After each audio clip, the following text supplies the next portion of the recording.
По традиции, главный бал страны переместился на Сухумскую набережную. С напутственным словом к выпускникам обратилась начальник управления образования администрации Сухума Людмила Адлиба.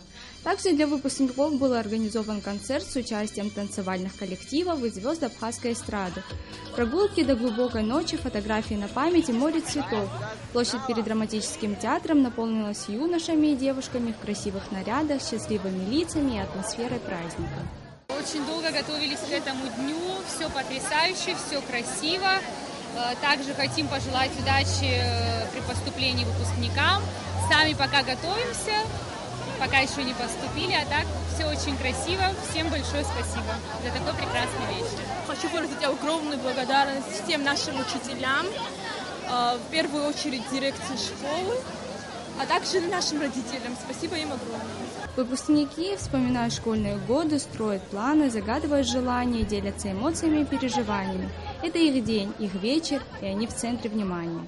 Я хочу пожелать нашим выпускникам успехов и счастья, так как многие уже поступили в высшие учебные заведения, а другим предстоят экзамены.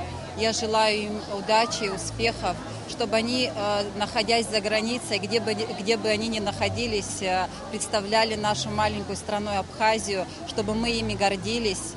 Выпускной бал – это традиционный парад нарядов от коктейльных мини до пышных вечерних платьев. На поиски того самого платья, признавались девушки, зачастую ходили месяцы. Элегантные костюмы, яркие платья, замысловатые прически. Этот вечер они ждали, к нему готовились. Но, конечно, главное – это незабываемые эмоции. Именно их выпускники запомнят на всю жизнь. Хочу пожелать всем удачи, чтобы все удачно поступили, чтобы у всех было все хорошо. Во взрослую жизнь ребят проводили учителя и родители. Набережная наполнилась громким смехом, улыбками и теплом.